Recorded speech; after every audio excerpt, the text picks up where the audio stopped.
오늘 수요예배 참여하신 우리 모든 성도 여러분들에게 하나님의 은혜와 평강이 함께 하시고 기도하는 모든 기도들이 다 이루어지시기를 주님의 이름으로 축복합니다. 마음과 뜻과 정성을 다 모아 하나님을 예배하겠습니다. 모두가 일어나서 모든 영광 하나님께 찬양드리며 수요예배를 살아계신 하나님께 드리겠습니다.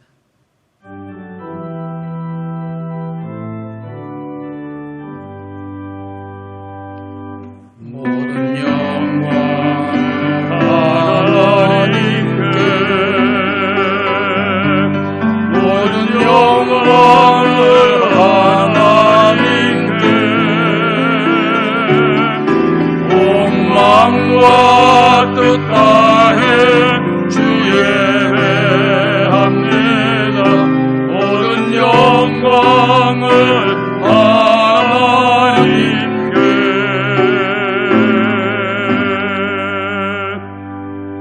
하나님은 영이시니 예배하는 자가 영과 진리로 예배할지니라. 아멘.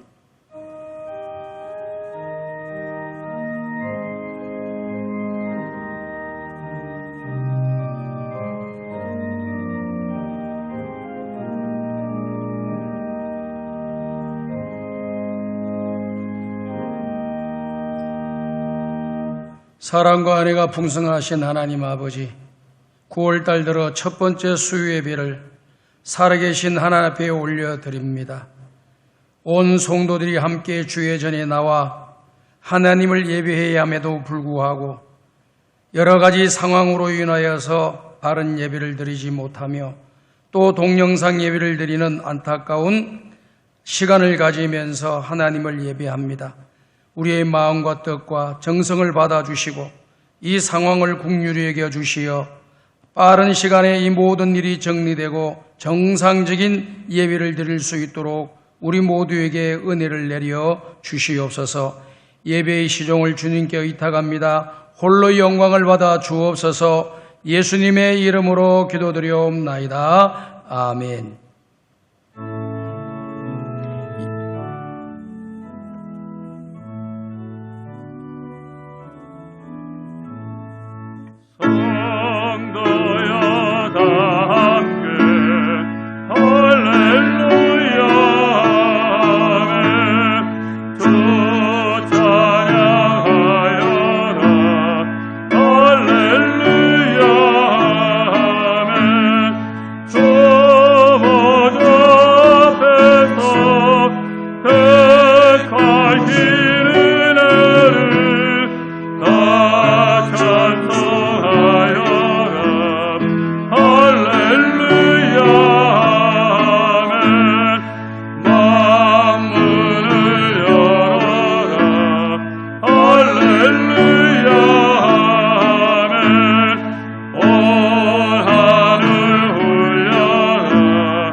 전능하사 천지를 만드신 하나님 아버지를 내가 믿사오며 그 외아들 우리 주 예수 그리스도를 믿사오니 이는 성령으로 잉태하사 동정녀 마리아에게 나시고 본디오 빌라도에게 고난을 받으사 십자가에 못 박혀 죽으시고 장사한 지 사흘 만에 죽은 자 가운데서 다시 살아나시며 하늘에 오르사 전능하신 하나님 우편에 앉아 계시다가 저리로서 산 자와 죽은 자를 심판하러 오심이라. 성령을 믿사오며 거룩한 공예와 성도가 서로 교통하는 것과 죄를 사하여 주시는 것과 몸이 다시 사는 것과 영원히 사는 것을 믿사옵나이다. 아멘. 다 앉으시기 바랍니다.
이 시간 이승호 권사님 기도하십니다. 사랑과 은혜가 풍성하신 하나님 아버지, 절망과 낙심 가운데서도 넘어지지 않도록 저희들을 붙들어 주시고 인도하여 주시어서 하나님 아버지께 수요 예배를 드릴 수 있도록 은혜를 주시오니 진심으로 감사를 드립니다. 이 시간 마음과 정성을 다하여 영과 진리로 드리는 예배를 하나님 아버지께서 기쁘게 받아 주시옵소서.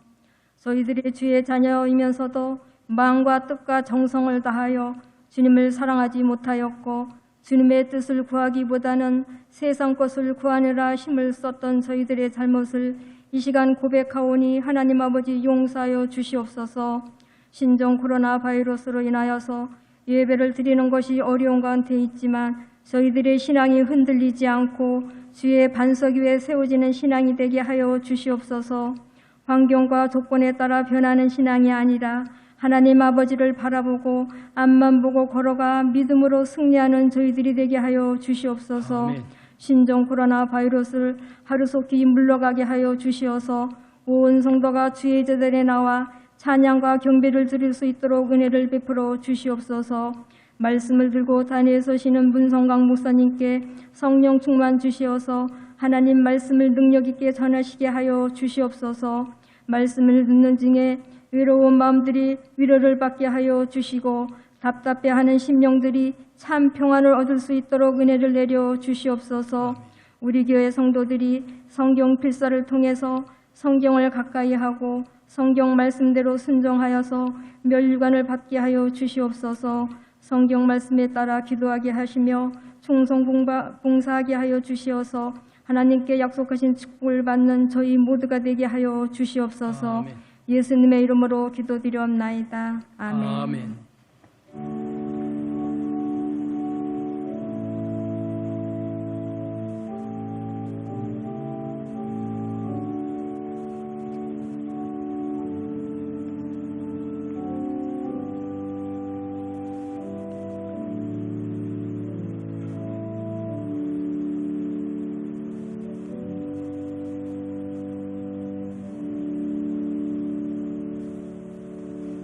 이 시간 은혜 받을 하나님의 말씀은 신약 성경 히브리서 11장 7절 말씀 한 절입니다. 364쪽에 기록되어 있습니다. 히브리서 11장 7절 말씀을 제가 한번 읽고 우리가 합독해서 한번 읽도록 하겠습니다. 먼저 제가 11장 7절 말씀 먼저 보겠습니다. 믿음으로 노아는 아직 보이지 않는 일에 경고하심을 받아 경외함으로 방주를 준비하여 그 집을 구원하였으니 이로 말미암아 세상을 정죄하고 믿음을 따르는 의의 상속자가 되었느니라. 아멘. 다 같이 합독하겠습니다. 시작. 믿음으로 노아는 아직 보이지 않는 일에 경고하심을 받아 경외함으로 방주를 준비하여 그 집을 구원하였으니 이로 말미암아 세상을 정죄하고 믿음을 따르는 의의 상속자가 되었느니라. 아멘. 이 시간에는 문성광 목사님 나와서 말씀을 전가하겠습니다.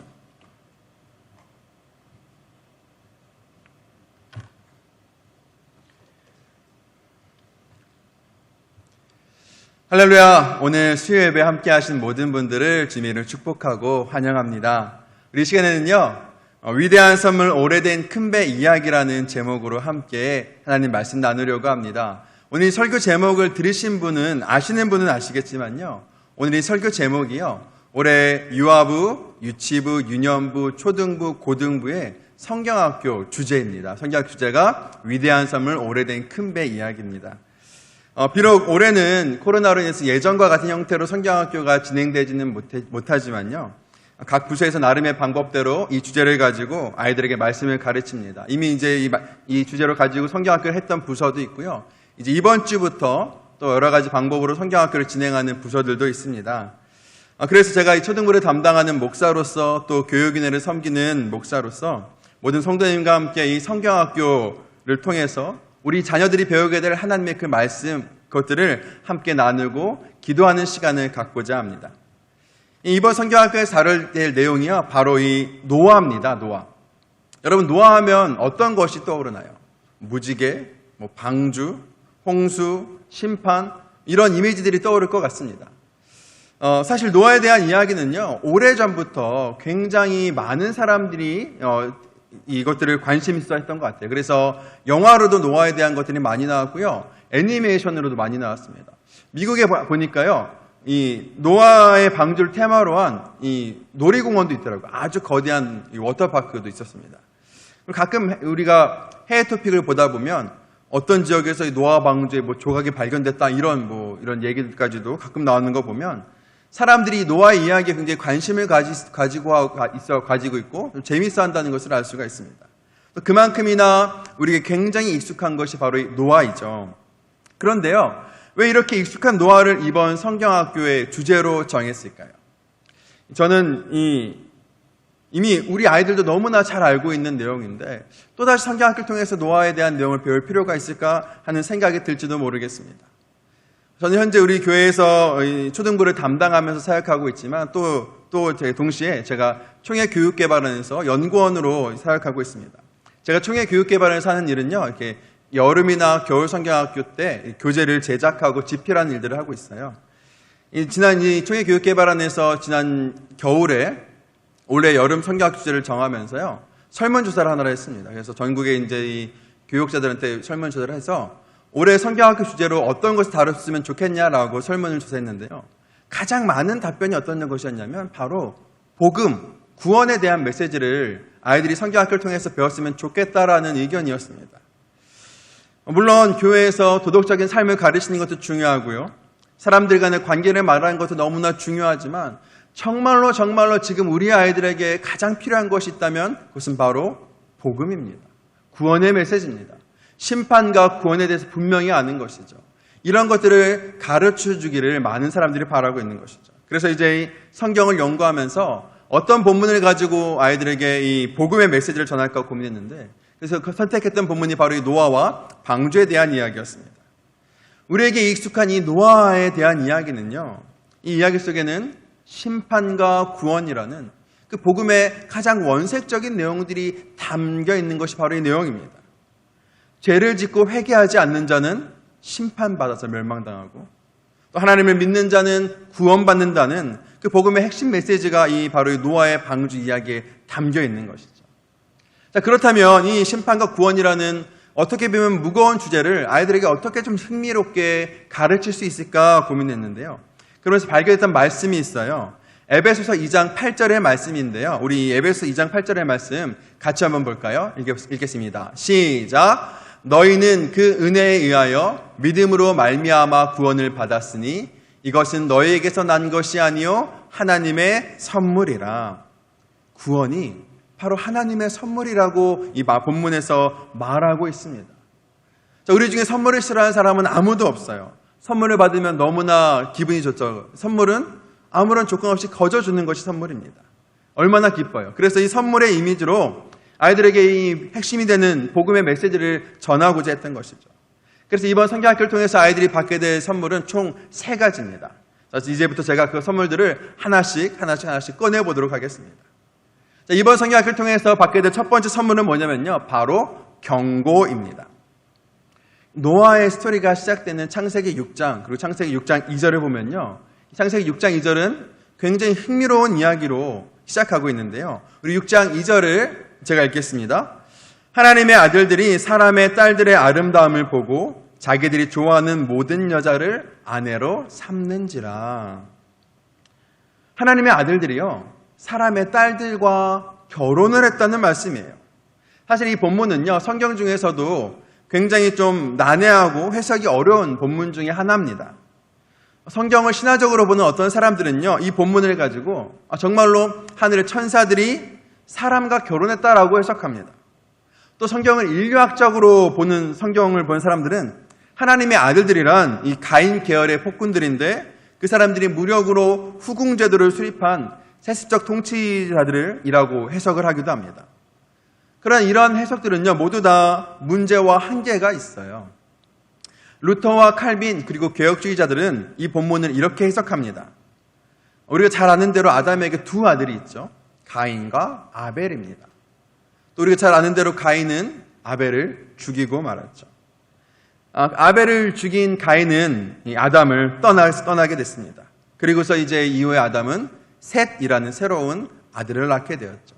그러니까 이제 아담의 계보는 가인의 계보와 셋의 계보로 나뉘어지게 되었어요.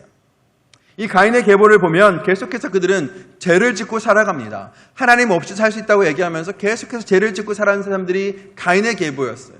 우리가 잘 아는 라멕 같은 사람들이 이 가인의 계보죠. 반대로 셋의 계보는 어땠을까요? 그들은 하나님과 동행하는 삶을 살았습니다. 하나님을 섬기며 하나님의 말씀에 순종했던 자들이었습니다.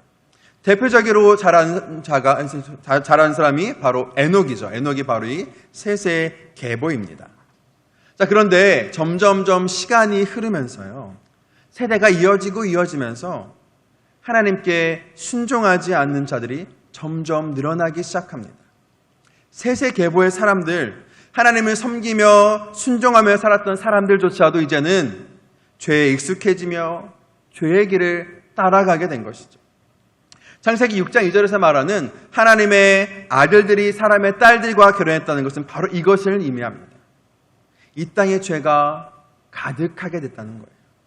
이제는 너무나 많은 사람이 하나님을 떠났고 죄가 이 땅에 가득하게 되었습니다. 세세계보에 있던 사람들조차도 죄를 짓게 된 것이죠. 그리고 이런 죄를 짓는 사람들을 보고 하나님은 어떠셨을까요? 창세기 6장 6절과 7절에서는 공통된 단어로 하나님의 마음을 표현하고 있습니다. 우리 함께 말씀을 볼까요? 읽겠습니다. 시작. 땅 위에 사람 지으셨음을 한탄하사 마음에 근심하시고 이르시되 내가 창조한 사람을 내가 지면에서 쓸어버리되 사람으로부터 가축과 기는 것과 공중의 새까지 그리하리니 이는 내가 그것들을 지었음을 한탄함이니라 하시니라. 바로 한탄이라는 단어로 하나님의 마음을 표현하고 있습니다. 한탄이 어떤 뜻이죠? 이 한탄에는요, 후회하고 마음에 근심한다라는 뜻이 담겨져 있어요. 물론 하나님께서는 절대로 후회하시는 분이 아니십니다. 이 말은요, 하나님의 마음에 지금 고통을 느끼고 있다는 거예요. 하나님이 사람을 만드셨을 때 뭐라고 말씀하셨나요? 보시기에 심히 좋았더라고 말씀하셨습니다. 하나님은 사람을 창조하시고 너무나 기뻐하고 행복해 하셨어요. 하나님께서 창조하셨던 그 어떤 피조물보다도 기뻐하셨던 그 사람이 이제는 하나님의 마음에 고통을 주는 그런 존재가 돼버린 것이죠. 그런데 이러한 노아 시대의 모습을 보면요, 뭔가 전혀 낯설지가 않습니다. 우리 시대에, 우리가 살고 있는 이 시대에 죄가 가득한 시대의 지금의 모습이 이 노아의 때와 다르지 않다는 것이죠. 하나님의 아들들이 사람의 딸들과 같이 된 모습, 다시 말하면 믿는 자라고 말하지만 그 모습이 세상 사람들과 다르지 않는 그런 모습. 하나님이 마음 아파하시는 것이 바로 이것이에요. 하나님의 자녀들이 하나님의 자녀답게 살지 않습니다. 세상에서 하나님의 사람으로서 선한 영향력을 발휘하지 못합니다. 땅에 충만하고 생육하고 번성하는 하나님의 명령을 이루지 못한 채 죄를 짓는, 죄를 아무렇지도 않게 짓는 그런 삶을 살아갑니다. 하나님의 뜻에 따라 살기보다는 자기 소견에 옳은 대로 살아갑니다. 이것이 지금 우리들의 모습이죠. 지난주에 담임 목사님께서 설교 말씀 때 하셨던 우리가 말씀을 들었습니다. 하나님의 사람으로서 피해야 될 것들이 있었어요. 부하려는 어리석고 해로운 욕심, 돈을 사랑함. 하나님의 사람으로서 우리는 이것을 피해야 되는데 오히려 이것을 따르는 연약한 모습이 우리 안에 너무나 많다는 거죠. 그리스도인이 그리스도인답게 살지 못할 때에 세상은요, 우리를 우습게 여기는 것이 아니라 우리의 하나님을 우습게 여깁니다. 거봐라, 그들이 믿는 하나님이 진짜라면 저들이 그렇게 살 수 없어 라고 손가락질합니다. 하나님이 마음 아파하시는 것이 바로 이것이죠. 하나님은 땅 위에 가득한 죄를 보고 한탄하시면서 말씀하십니다. 창세기 6장 3절입니다. 창세기 6장 3절 같이 읽어볼까요? 시작. 여호와께서 이르시되 나의 영이 영원히 사람과 함께하지 아니하리니 이는 그들의 육신이 됨이라. 그러나 그들의 날은 120년이 되리라 하시니라. 하나님께서 하신 이 말씀은요, 굉장히 충격적입니다. 하나님께서 이제는 더 이상 죄를 짓는 사람들과 함께 하시지 않겠다라고 말씀하세요. 하나님이 함께 하시지 않는다는 것은 어떤 말인가요? 그것은 곧 이 세상이 끝난다는 말입니다. 이 세상을 창조하시고 운행하시는 하나님께서 더 이상 사람과 함께 하시지 않는다면, 하나님께서 사람을 떠나시면 그 순간 바로 이 세상은 생명력을 잃고 끝나버리는 거예요. 하나님께서는 지금 이렇게 두려운 말씀을 하고 계십니다. 그런데 하나님의 말씀에는요, 하나의 단서가 붙어요. 창세기 6장 3절 끝에 이렇게 말씀하시죠. 그들의 날은 120년이 되리라. 이게 무슨 말씀인가요? 120년 후면 모든 것이 사라지게 될 것이라는 하나님의 무서운 심판의 말씀입니다. 그런데요, 이 말씀에서 우리는 오히려 하나님의 놀라운 은혜를 발견하게 됩니다. 이 말씀은 곧 하나님의 경고의 말씀입니다. 이번 성경학교에서요, 이 유년부와 초등부 교재를 보면요, 1과를 시작하면서 게임을 하나 해요. 아이들에게 경고 표지판을 이렇게 보여줍니다. 경고 표지판에 그림이 있는데 나오네요. 뭐 진입금지, 주차금지, 추락주의, 낚시금지, 뭐 이런 경고 표지판이 그려져 있는 그림 카드를 아이들이 들고 있어요. 그러니까 아이들이 그것을 들고 있으면 아이들이 영상을 보면서 문제를 풉니다. 제가 첫 번째 문제가 이런데요. 제가 한번 문제를 내볼 테니까요. 여러분도 한번 보시면서 정답으로 한번 맞춰보세요. 제가 아이들에게 하는 것처럼 해보겠습니다. 자, 보이지 않지만요, 저 앞에 길을 막고 공사를 하고 있어요. 더 이상 앞으로 가면 위험해요. 앞으로 가지 않게 경고하려면 어떤 표지판이 필요할까요? 자, 우리 경고 표지판을 보면서 더 이상 앞으로 가지 않도록 경고하려면 어떤 표지판이 필요한지 들어볼까요? 하나, 둘, 셋. 자, 정답이 뭘까요? 정답은 바로 진입금지입니다. 자, 이렇게 아이들에게 문제를 내는 거예요. 게임을 재밌게 합니다. 여러 상황들 제시하면서요, 아이들과 게임을 해요. 그런데 이게 그냥 놀이만 하는 게 아니에요. 이 게임을 하는 중요한 메시지가 있습니다. 자, 우리가 보고 있는 경고란 것, 경고 표지판, 이런 것들은요, 우리에게 어떤 행동을 하지 못하도록 우리를 방해하고 괴롭히는 것일까요? 아니면 우리를 위험으로부터 지켜주기 위해 하는 것일까요? 그렇죠. 바로 우리를 지켜주기 위해서, 우리를 위험에서 구해주기 위해서 하는 것입니다. 자, 그렇다면 120년 후에 세상을 심판하시겠다는 하나님의 이 말씀은 어떤 것일까요? 그냥 단지 무서운 심판의 메시지일까요? 아니요. 오히려 이 말씀은 우리를 지켜주시기 위해서, 우리를 구원해 주시기 위해서 우리에게 주시는 하나님의 경고의 메시지입니다. 하나님은 비록 지금 이 땅에 가득한 죄악을 보고서 이 세상을 심판하시겠다고 말씀하시지만, 사실은요, 사람들이 이 말씀을 듣고 회개하고 하나님께 돌아오기를 120년 동안 기다리셨던 거죠. 우리의 죄로 인해서 우리를 심판하셔야 하지만 우리를 너무나 사랑하시기 때문에 지금이라도 우리가 회개하고 돌아오기를 기다리신 하나님의 경고의 메시지. 이것은 곧 우리를 향한 하나님의 사랑인 것이죠. 우리가 살아가는 지금 죄가 가득한 이때에 하나님께서는 분명히 지금 우리에게도 경고하고 계십니다. 우리의 죄를 깨닫고 하나님께 돌아올 것을 말씀하고 계십니다. 코로나19가 발생하자 많은 목회자 또 신학자들이 왜 코로나19가 이 땅에 이렇게 가득하게 되었는지 하나님의 뜻과 계획을 구하면서 말하곤 했었습니다. 어떤 신학자는 이것이 하나님의 심판이라고 말해요.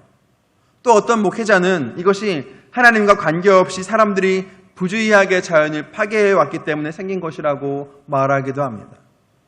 글쎄 어떤 입장이 옳은지는 모르겠습니다. 그러나 분명히 한 가지 확실한 것은요, 하나님께서 지금 이 일들을 통해서 우리에게 분명히 경고하고 계시고 있다는 것입니다. 그리고 그 경고의 메시지는 사람마다 다르게 들릴 수도 있어요. 하지만 하나님께서는 이것을 통해서 분명히 각 사람에게 경고하고 계십니다. 중요한 것은 그 경고의 메시지에 귀 기울이고 나의 잘못을 깨닫고 돌이켜야 한다는 것이죠. 죄는요, 우리가 조금만 방심해도 우리에게 깊숙이 들어옵니다. 창세기 4장 7절을 보면요, 하나님은 죄를 짓고자 하는 마음이 생긴 가인에게 오셔서 이렇게 말씀하세요.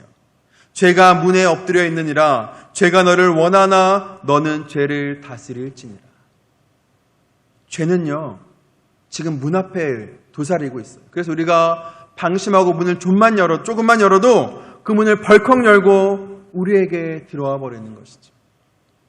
하나님은 그런 죄의 습성과 우리의 연약함을 아시기에 지금도 우리에게 그 죄에서 돌이키라고 경고하고 계십니다. 우리는 그 경고를 듣고 회개해야 되는 것이죠. 하나님께서 주시는 그 경고의 메시지가 그렇기 때문에 오히려 우리에게 은혜고 우리에게 주시는 큰 선물인 것입니다. 자, 이제 이번 성경학교를 통해서 우리 아이들이 받게 될 두 번째 선물은요, 바로 구원이라는 선물입니다. 죄가 가득한 세상에서 유일하게 의로운 사람, 하나님과 동행했던 한 사람, 누구죠? 바로 노아입니다. 하나님은 이 땅을 심판하시기로 하셨지만 하나님 나라를 계속해서 이루어갈 한 사람 노아를 택하셨습니다. 그리고 노아에게 방주를 지을 것을 말씀하시죠. 노아는요, 하나님의 말씀을 따라서 방주를 짓기 시작해요. 그런데 이 방주는요, 전혀 조금도 노아의 아이디어에서 나온 것이 아니에요. 방주는 처음부터 끝까지 모든 것이 다 하나님의 아이디어입니다. 하나님께서 노아에게 방주를 짓는 방법을 아주 자세히 알려주십니다. 크기는 어떻고, 모양은 어떠하며, 또 내부는 어떻고, 외부는 또 어떻게 마감해야 될 것인지를 모두 하나하나 다 정확히 알려주세요. 그리고 심지어 어떤 나무로 방주를 지어야 하는지까지도 알려주셨습니다. 그리고 방주를 지은 후에는요, 방주 안에 탑승할 사람과 동물들의 명단까지도 주셨어요. 이렇게 방주는 철저하게 하나님의 아이디어로 준비되고 시작되고 완성되었죠. 성경을 보면, 창세기를 보면 노아의 이야기가요, 6장부터 9장까지 총 4장에 걸쳐서 기록되어 있습니다. 흥미로운 것은요, 6장부터 9장까지 이어지는 동안에 노아가 말을 하지 않아요. 노아의 대사가, 노아의 말이 나오지 않습니다. 노아가 처음이자 마지막으로 했던 말은 뭐냐면 9장 25절부터 27절의 내용인데요. 거기서 가나안을 저주하고 셈과 야복을 축복하는 그런 말씀을 해요. 이 전에는요, 노아가 어떤 말도 하지 않습니다. 그 어떤 말도 기록되어 있지 않아요. 이것은요, 곧 방주와 홍수 심판에서의 주인공이 노아가 아니라 하나님이신 것을 알려주고자 하는 그런 의도가 담겨 있는 것이죠. 자, 이 방주가 완성된 다음에 그 다음 일도 하나님께서 하십니다. 창세기 7장 16절을 우리 함께 볼까요? 창세기 7장 16절입니다. 함께 읽겠습니다. 시작! 들어간 것들은 모든 것의 암수라. 하나님이 그에게 명하신 대로 들어가매 여호와께서 그를 들여보내고 문을 닫으시니라. 자, 방주에는요, 동물들이 탔죠. 온 땅 위에 있는 코로 숨을 쉬는 모든 동물이 암수 둘씩 방주에 탔습니다. 전 세계에 흩어진 수많은 동물을 단 한 종도 빼놓지 않고 방주에 다 태우는 일이 사람으로서 가능한 것일까요? 이 일을 노아가 할 수 있었을까요? 절대로 할 수 없는 일이에요. 시간도 오래 걸릴 뿐더러 맹수들은 어떻게 할 거예요? 또 실수로 빼놓으면 그 동물은 어떻게 해요? 이 일은 사람이 할 수 있는 일이 있는 일이 아니죠. 그럼 이 일은 누가 하십니까? 맞아요. 바로 하나님이 하시죠. 7장 16절의 말씀처럼 하나님이 명하세요. 하나님이 명하시니까 동물들이 방주에 탄 것입니다. 자, 이제 노아와 노아 가족, 동물들이 다 방주에 탔습니다. 아직 방주의 문은 열려 있어요. 그러면 이 방주의 문은 누가 닫을까요? 노아의 아들들? 아니면 힘센 동물들? 아니었습니다. 방주의 문을 닫은 것도 누구라고 말하고 있죠? 바로 하나님입니다. 하나님께서 방주의 문을 닫으셨다고 말씀을 기록하고 있어요. 이렇게 방주를 만들고 방주의 동물들을 태우고 방주의 문을 닫는 이 모든 과정을 행하신 분은 하나님이시죠. 하나님이 홀로 이 모든 것들을 다 행하신 거예요. 자, 또 방주가 어떤 것인가요? 지난 수요일 날 이 수요예배 때 고효선 목사님께서 설교 때 말씀하셨지만 방주는 그 어떤 동력 장치도 없죠. 방주가 물에 뜨기 시작하면 방주는 내가 어디로 가야 할지 방향을 정할 수가 없는 것이 바로 방주입니다. 그냥 물의 흐름을 따라서 수동적으로 움직이기만 해요. 자, 이것은 무엇을 말하죠? 방주를 운전하시는 분은 노아가 아니라 하나님이시라는 것을 말하죠. 자, 이러한 것들이 우리에게 보여주는 아주 중요한 메시지가 있습니다. 그것은 바로 구원에 있어서 우리가 할 수 있는 것은 아무것도 없다는 거예요. 구원은 전적으로 하나님께서 하시는 겁니다. 노아는 의로운 사람이었죠.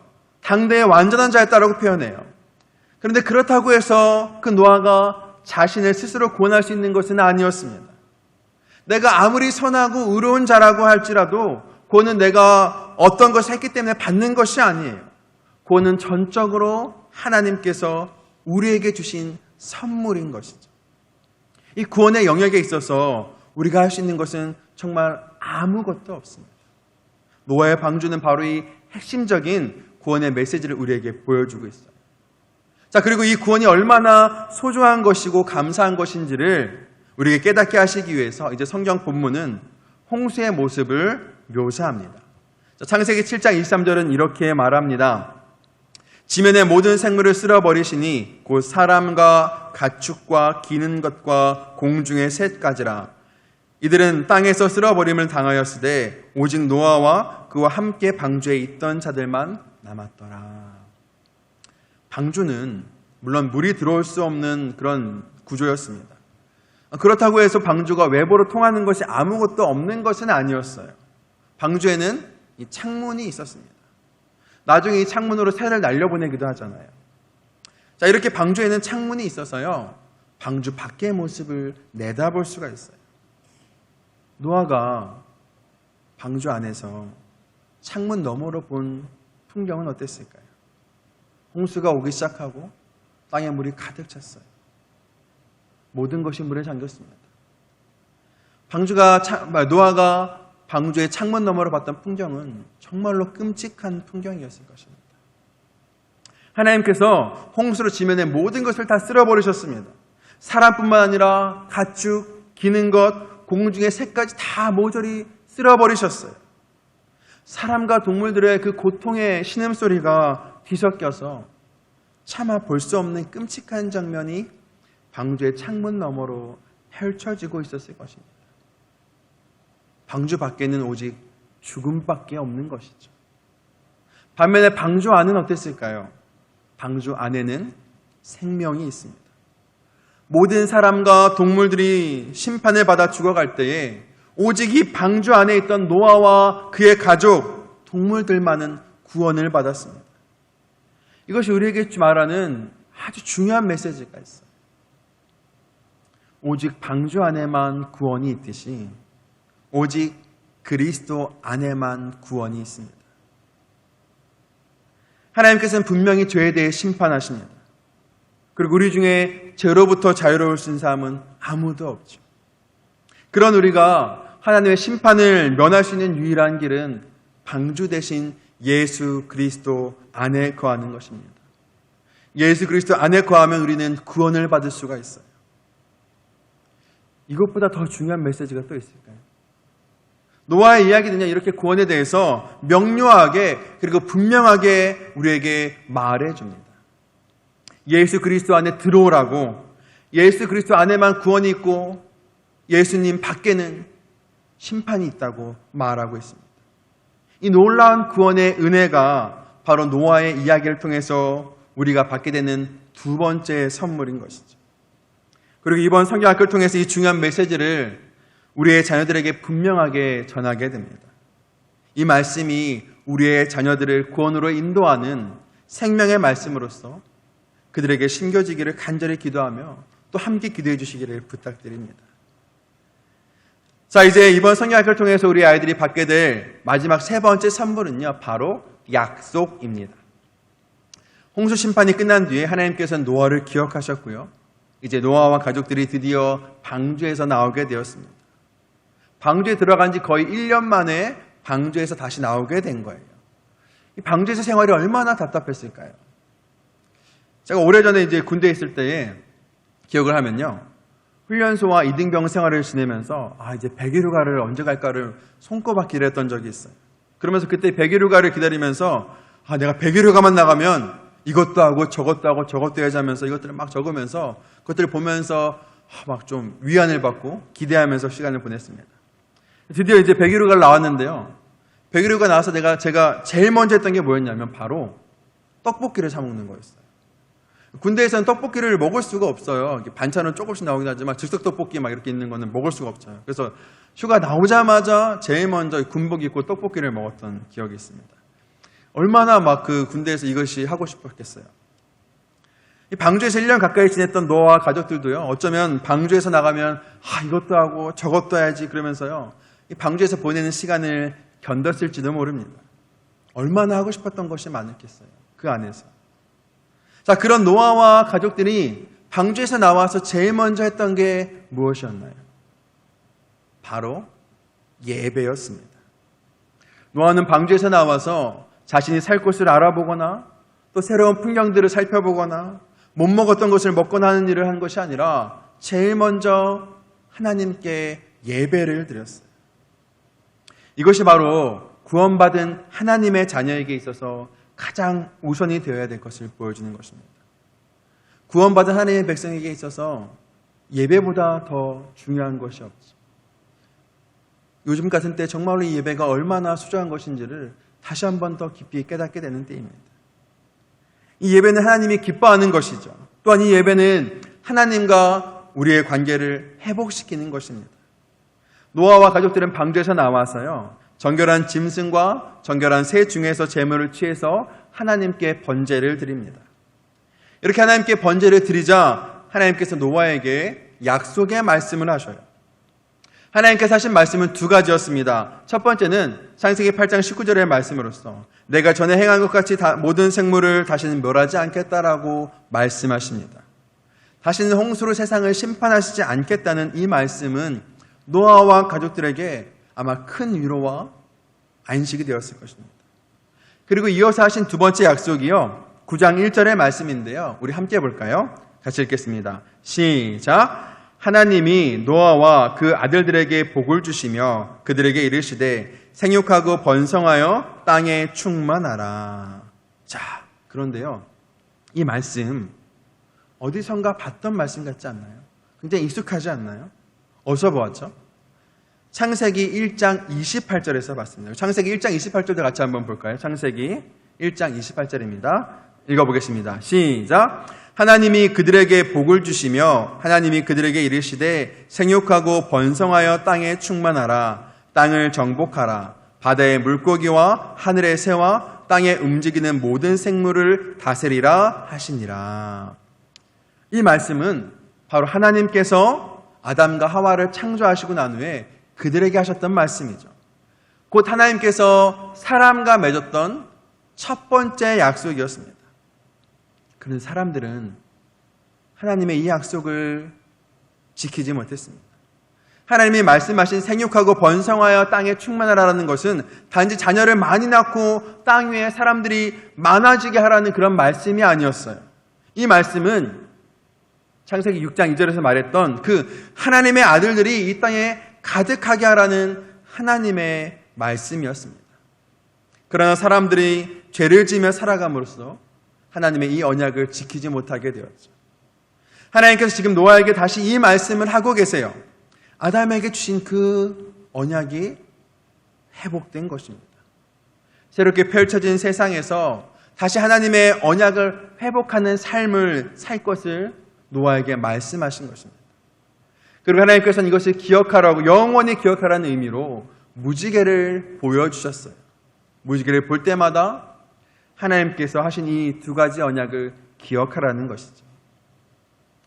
노아가 방주에서 나와서 마주하게 된 그 세상, 그것은 그야말로 뉴노멀의 시대였습니다. 새로운 일상이 노아 앞에 시작된 것이죠. 지금 우리가 맞이하고 있는 이 세상, 많은 사람들이 이것을 뉴노멀이라고 말합니다. 코로나로 인해서 새로운 일상이 시작되었다는 것이죠. 그리고 많은 사람들이 저마다 이 뉴노멀 시대를 어떻게 살아가야 한다고 말합니다. 그런 사람들의 말을 들어보면 다 좋은 말이고 이해가 됩니다. 근데 그것으로는 부족할 것 같아요. 뉴노멀 시대를 살아가는 방법은 바로 하나님의 말씀에 기록되어 있었습니다. 바로 노아에게 주신 이 말씀이 그것이죠. 우리가 여기서 그 뉴노멀을 살아갈 시대를 발견할 수가 있는 거예요. 하나님은 노아에게 생육하고 번성하여 충만하라고 말씀하십니다. 근데 이 말씀은요, 노아에게만 하신 말씀이 아니었어요. 창세기 9장 9절과 10절을 보면 이 언약을 노아와 노아의 후손뿐만 아니라 방주에서 나온 모든 것과 하신 언약이라고 말씀하십니다. 이것이 의미하는 것이 무엇일까요? 이것은 곧 이 땅에서 살아가는 모두가 하나님의 창조의 섭리로 돌아가야 함을 말합니다. 하나님의 이 언약은 노아뿐만 아니라 방주에서 나왔던 모든 동물들도 그리고 노아의 후손들도 계속해서 지켜야 될 말씀이라고 하신 거예요. 그러니까 그 모든 것들이 하나님의 창조의 섭리 안으로 회복되라고 말씀하시는 것이죠. 창조의 섭리는 균형과 질서에 있습니다. 하나님께서는 흑암의 무질서하게 있던 이 세상을 빛과 어둠이 있게 하시면서 균형과 질서를 만드셨어요. 지금 우리가 살아가는 이 땅에는 하나님이 세우신 그 균형과 질서가 무너지고 있습니다. 사람의 이기심과 욕심으로 그 균형과 질서가 무너졌습니다. 하나님의 사람이 피해야 할 것들을 피하지 않고 여러 가지 어리석고 해로운 욕심에 떨어지면서 하나님이 만드셨던 그 창조의 균형과 질서가 깨져가고 있는 것이죠. 그렇기 때문에 우리가 회복돼야 될 것, 이 뉴머 시대에 우리가 살아갈 때 먼저 해야 될 것은 뭐냐면 하나님의 그 창조의 질서, 균형과 질서를, 창조의 섭리를 회복하는 것입니다. 또 한 가지 이 뉴 노멀 시대에 우리가 해야 될 것은 하나님의 거룩을 회복해야 됩니다. 하나님은 사람을 하나님의 형상대로 지으셨죠. 하나님의 거룩을 담도록 사람은 창조되었습니다. 우리는 우리의 삶에서 바로 이런 하나님의 거룩을 회복해야 합니다. 말과 행동에서 그리고 생각에서 하나님의 거룩이 회복되어야 됩니다. 이것이 성경이 말하는, 우리에게 말하고 있는 뉴 노멀 시대를 살아가는 원칙인 것이죠. 세상의 많은 지혜자들이 이 뉴 노멀 시대를 살아갈 해법들을 말하지만 정말 중요한 것은 하나님의 그 창조의 약속, 창조의 그 섭리로 돌아가는 것, 하나님의 거룩을 회복하는 것, 그것이 이 뉴 노멀 시대를 살아가는 가장 지혜로운 최고의 방법인 것입니다. 그런데요, 여기 한 가지가 더 있습니다. 창세기 1장 28절의 말씀과 9장 1절의 말씀을 비교해 보면요, 한 가지 빠진 것이 있어요. 생육하고 번성하여 충만하라인데 한 가지 빠진 것이 뭐냐면 바로 다스리라입니다. 창세기 1장 28절에는 다스리란 말이 있지만 창세기 9장 1절에는 이 말씀이 빠졌어요. 하나님이 노아와 하신 언약에서는 이 다스리라가 사라진 것이죠. 하나님께서는 처음에 사람에게 이 땅의 통치권까지 주셨지만 사람들이 죄로 지으면서 그 죄로 인해 이 세상을 심판하신 후에는 하나님께서 그 통치권을 다시 가져가셨습니다. 하나님께서 직접 이 땅을 통치하고 계신 것이죠. 그런데 우리는 계속해서 이 땅을 우리가 통치하려고 해요. 이 땅의 주인이 우리인 것처럼 살아갑니다. 그러나 그것은 죄입니다. 세상은 사람이 중심이라고 말하죠.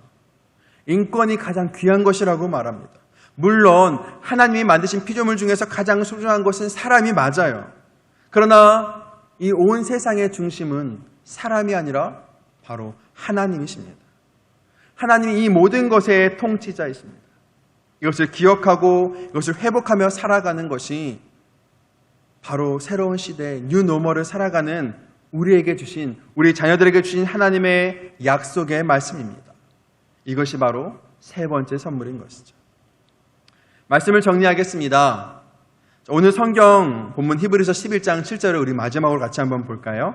히브리서 11장 7절입니다. 같이 읽겠습니다. 시작! 믿음으로 노아는 아직 보이지 않는 일에 경고하심을 받아 경외함으로 방주를 준비하여 그 집을 구원하였으니 이로 말미암아 세상을 정죄하고 믿음을 따르는 의의 상속자가 되었느니라. 아멘. 노아는요, 믿음으로 하나님의 경고의 선물을 받았습니다. 그리고 경외함으로 방주를 준비해서 그 집을 구원하는 선물을 받았습니다. 그리고 세상을 따르지 않고 하나님의 약속을 선물로 받아 그 말씀을 따라 살아가는 새로운 시대의 의의 상속자가 되었습니다. 바라기는 우리가 하나님이 지금 우리에게 주신 이 세 가지 선물을 받아 누리기 원합니다.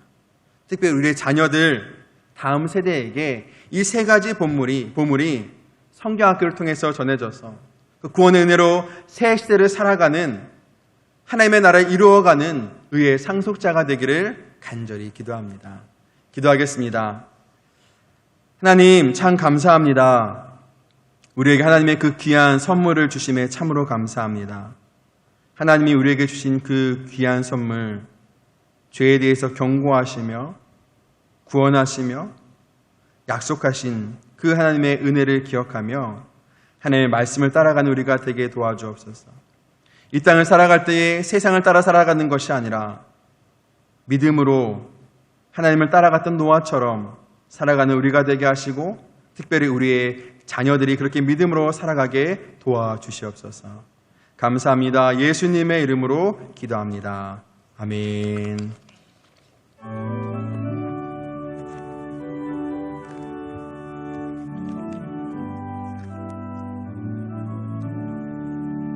예수를 나의 구주 삼고 성령과 피로써 거듭나니 이 세상에서 내 영혼이 하늘의 영광 누리노라.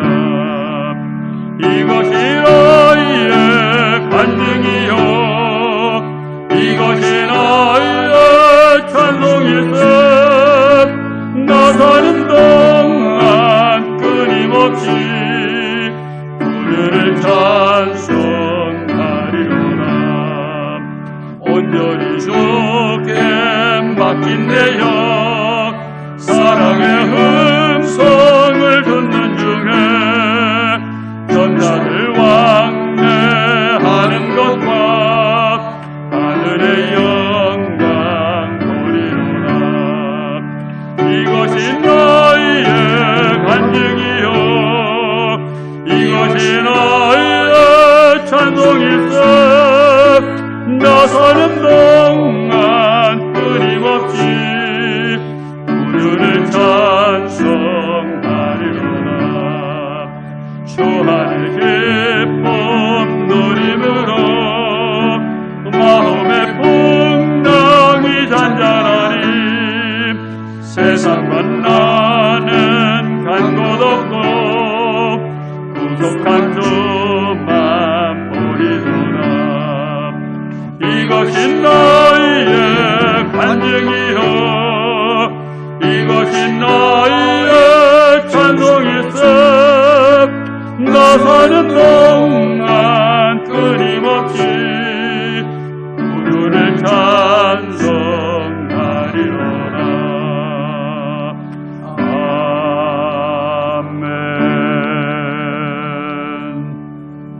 오늘 말씀을 통해서 우리가 많은 것을 깨닫고 도전받게 되었습니다.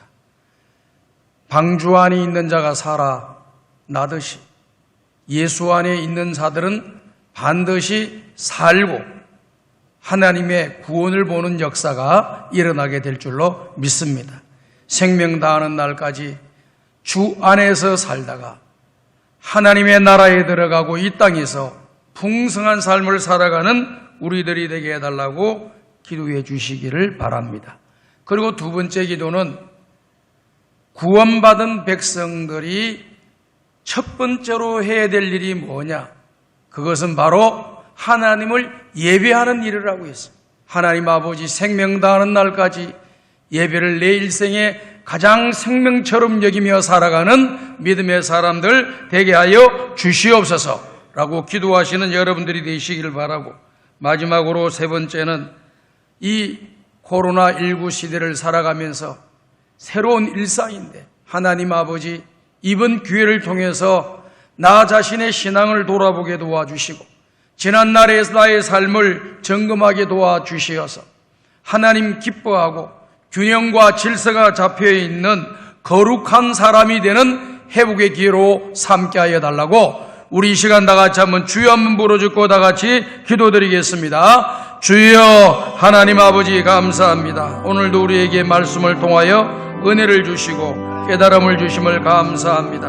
하나님 아버지 우리 모든 성광의 가족들이 이번에 아버지한 코로나19를 통해서 다시 한번 우리 자신을 점검하고 지난날에 게으르고 나태했던 우리의 신앙을 회개하고 그동안 하나님이 베풀어 주신 수많은 은혜에 대하여 감사하지 못한 것을 감사하게 도와주시고, 예배를 소중히 여기지 못했던 것을 회개하게 도와주시어서 예배의 성공자, 신앙의 성공자들이 되고 인생의 성공자들이 될 수 있도록 도와주시옵소서. 세상이 아무리 혼란하고 범죄 가운데 있다 할지라도 예수 그리스도 안에 있을 때에 노아와 같이 영적인 안전지대에, 육적인 안전지대에 거하는 은혜와 복을 받게 될 줄로 믿습니다. 우리의 남은 인생을 살아가면서 주님과 함께 주님 안에서 살면서 하나님 앞에 영광을 돌리고 믿음으로 승리하는 삶을 살아가게 하여 주시옵소서. 이 코로나19를 맞이하면서 다시 한번 우리의 신앙이 회복되고 질서와 균형이 잡혀있는 믿음의 길을 걸어가며 하나님 앞에 풍성한 삶을 살아가도록 하나님 아버지 우리에게 은혜를 내려주실 뿐만 아니라 거룩성을 회복하고 거룩한 백성답게 이 땅에서 거룩한 빛을 발휘하는 성광의 가족들이 다 되게 하여 주시고 은혜와 복을 내려주시기를 간절히 바라고 원합니다. 하나님 아버지, 코로나19로 인하여 마음껏 예배드리지 못하고 주의 전에 나오지 못하는 이 안타까운 마음을 가지고 사모하게 도와주시고 주님을 바라보게 도와주시고 하나님께 가까이 나아가게 하여 주시옵소서. 마지막으로 한 번 더 기도드리겠습니다. 우리 이 시간에 한 번 더 기도드릴 것은 이번 성경 필사 대행진으로 말미암아 하나님과 멀어졌던, 예배와 멀어졌던 우리들이 하나님과 가까워지는 역사가 일어나게 해달라고 기도하시면서 먼저 기도하고 성경을 필사하시고, 그리고 기도하는 기도의 제목들 하나님께서 이 필사가 다 끝나기 전에 다 응답해 주시고 이루어 주시기를 바라고, 병든 자들은 고쳐주시고 얽히고 설켜 있는 문제들은 해결해 주시고, 하나님의 은혜로 코로나19가 진정되어 주의 전에 나와서 예배드리는 날이 속히 오게 하여 주시옵소서. 우리 다 같이 한번 주여 한번 부르짖고 마지막으로 기도드리겠습니다. 주여, 하나님 아버지 감사합니다. 아버지, 이 시간 주여 앞에 나와 기도드립니다. 하나님 아버지 은혜를 내려 주시옵소서. 아버지 하나님, 성경 필사 대행진을 통해서 멀어졌던, 성경을 멀리했던, 기도를 멀리하고 예배를 멀리했던, 모임을 멀리하고 말씀 배우는 것을 멀리했던 것들을 아버지 하나님 성경 필사 성진을 통해서 다시 한번 우리가 하나님을 가까이하며 말씀을 가까이하며 기도하며 하나님 안에서 사는, 또 말씀을 통하여 은혜를 받는 기적과 역사들이 일어나도록 하나님 은혜를 내려 주시옵시고, 그동안 아버지 하나님 얽히고 설켜 있던 모든 문제들은 말씀을 필사하는 과정 속에서 다 해결받고 응답받고 문제가 해결되게 도와주시고, 병든 자들은 고쳐주시고 하나님 앞에서 믿음의 바른 길을 걸어가는 질서 있고 균형이 잡혀있는 거룩한 하나님의 백성들이 다 되도록 은혜를 내려주시기를 간절히 바라고 원합니다. 예배를 사모하며 아버지 하나님 주의 전에 나와 예배를 드리는 그날이 속히 오도록 기도하게 도와주시옵소서. 도와주시옵소서. 하나님 아버지 감사합니다. 오늘도 수요 예배를 통하여 하나님의 귀한 말씀을 듣고 깨닫게 도와주시고 감사하게 하시니 감사와 찬송과 영광을 올려드립니다. 하나님 아버지, 방주 안에 있는 노아가 구원을 받은 것처럼 우리가 이 땅에 있으면서 예수 안에 살면서 진정한 구원을 느끼며 맛보며 하나님께 영광을 돌리는 우리들이 다 되게 도와 주시옵소서. 하나님 아버지 오라옵나이다. 하나님 아버지, 구원받은 믿음의 백성들이 가장 첫 번째 해야 될 일이 바로 하나님을 예배하게 된 일을 오늘도 말씀을 통하여 깨닫게 도와주시니 감사드립니다. 항상 예배를 사모하고 또 예배하기를 좋아하고 기뻐하는 우리들이 되게 도와주시옵시고, 코로나19를 통해서 아버지 하나님 예배에 참여하지 못하는데 영적으로 게으르거나 나태하지 아니하도록 도와주시옵시고, 코로나19를 통해서 다시 한번 나의 신앙의 모습을 점검하게 도와주시고 우리 가정의 신앙의 모습을 점검하게 도와주시어서 다시 한번 거룩성이 회복되고 균형과 질서가 잡혀있는 하나님의 거룩한 백성이 되는 좋은 기회로 다 삼게 하여 주시옵시고, 이번 말씀 필사 대행진을 통해서 우리 모든 성광의 가족들이 하나님을 가까이 하는 역사가 일어나게 도와주시고 말씀을 필사하는 동안 은혜를 받고 깨달아지게 하여 주시고 감사와 기쁨과 즐거움과 소망이 넘치게 하여 주시옵소서. 병든 자들은 고쳐주시고 여러 가지 얽히고 설켜 있는 문제들은 다 해결해 주시고 마음에 소원하는 기도들이 주님의 은혜 가운데 응답받게 하여 주시옵소서. 우리 성광의 모든 가족 식구들 한 사람 한 사람 영적인 안전지대에 거하게 도와주시고 육적인 안전지대에 거하게 하여 주시옵소서. 지금은 우리 주 예수 그리스도의 은혜와 하나님 아버지의 무한하신 사랑하심과 성령님의 감화감동 인도교통 충만하신 은총이 주님 부르시는 그날까지 예수 안에서 살게 도와주시고 예배의 성공자가 되게 도와주시고 거룩한 삶을 살아가는 하나님의 사람이 되는 놀라운 역사가 일어나기를 바라보며 믿음으로 말씀을 기록하며 기도하며 사모하는 믿음의 사람들이 되기를 원하는 우리 모든 성광의 가족들 머리 위에 이제로부터 영원토록 함께 있을지어다. 아멘.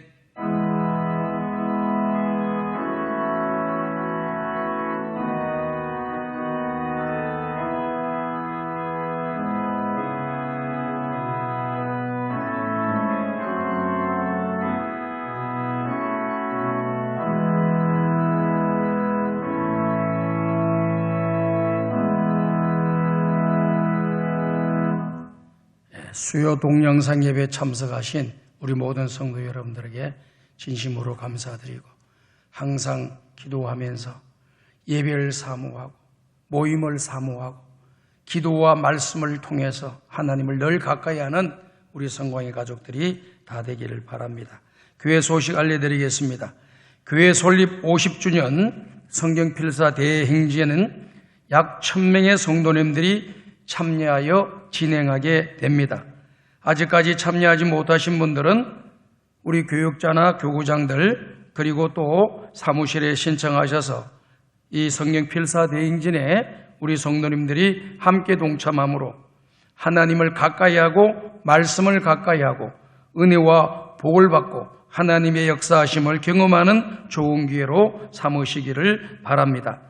이번 주 금요일까지 모든 노트들이 다 나오게 됩니다. 그래서 토요일 날까지 여러분들한테 다 전달이 되니까 여러분들이 가서 매일매일 그것을 꼭꼭 성경 말씀을 시간 되는 대로 쓰셔서 여러분들이 그 말씀을 통해서 은혜를 받으시고 꼭 제가 말씀을 드렸던 것처럼 여러분의 기도의 제목을 먼저 잘 적어 놓고 그걸 노트 속에 속에 아는 쪽으로든지 넣어놓고 이 필사가 다 끝날 때 과연 나의 기도의 제목이 하나님 앞에 이루어졌는지 안 이루어졌는지 이렇게 여러분들이 점검하시고 간증하실 분들은 간증하시고 성경 필사 대행전을 통해서 하나님의 큰 은혜를 경험하는 그러한 기회를 갖기를 원합니다. 그리고 그걸 또 간증을 또 많이 하길 바라요. 그래서 그런 시간도 가질 거라 이렇게 미리 말씀을 드립니다.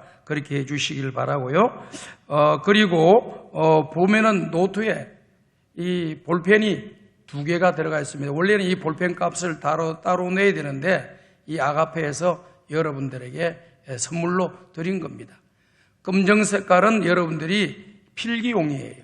근데 빨간색은 무엇이냐? 이 빨간색은 어떻게 하는 거냐면은 구약 성경이든지 신약 성경을 쓸 때 예수님이 직접 하신 말씀, 그 말씀은 빨간색으로 쓰셔야 돼요.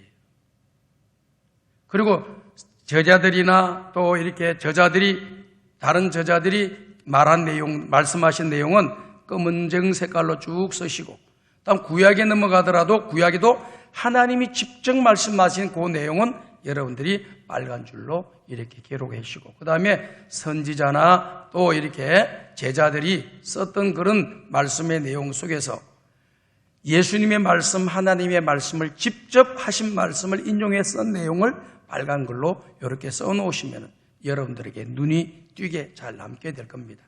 그리고 또 빨간색을 가지시고 이렇게 읽다가 기록하다가 은혜가 되는 말씀은 그 빨간 걸로 표시를 해놓으면은 나중에 노트를 뒤지더라도 그 다음에 빨간 색깔을 보면서 다시 한번 은혜를 음미할 수 있고 또 다시 느낄 수 있는 그런 기회가 될 것입니다. 참고하셔서 성경 말씀을 기록하시기를 바랍니다.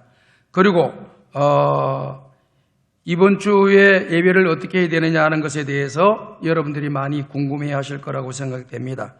9월 6일 오는 주일입니다. 주일까지 2.5단계 거리두기, 사회적 거리두기를 질병관리본부와 또 총리 정부에서 실시를 하고 있기 때문에 오는 주일도 현장 예배를 드리지 못하고 동영상 예배를 드리게 되었다라고 하는 것을 여러분들한테 말씀을 드립니다. 이번 주도 동영상 예배를 잘 시청하셔서 또 큰 은혜에 동참하시기를 바라고 예배의 성공자들이 되시기를 바랍니다. 지난주에도 보니까 2,300명 정도가 동영상 예배에 참석해서 예배를 드렸습니다. 이번에도 본당에 나와서 예배를 드려야 되는데 지금 상황이 여의치 못해서 정상적인 방법이 아닌 집에서 동영상 예배 드리는 것을 여러분들이 안타깝게 생각하면서 정상적으로 주님 전에 나와서 예배 드리는 날이 오게 해달라고 안타까운 마음으로 동영상 예배에 여러분이 참여해 주시기를 바랍니다. 그래서 은혜를 받으시고 다시 힘을 얻어서 그 다음에 꼭 광고가 나가는 대로 여러분들이 주의 전에 나와서 예배를 드리시면 되겠습니다. 나머지 광고는요, 주부에 나와 있는 내용을 다 참고해 주시길 바라고, 주부에 나와 있는 내용은 홈페이지에 들어가게 되면은 다 나와 있습니다. 그 광고를 참고하시기를 바랍니다. 찬송가 430장을 부르면서 수요 예배를 모두 마치겠습니다. 주님께서 여러분들에게 큰 은혜를 내려주시기를 바랍니다.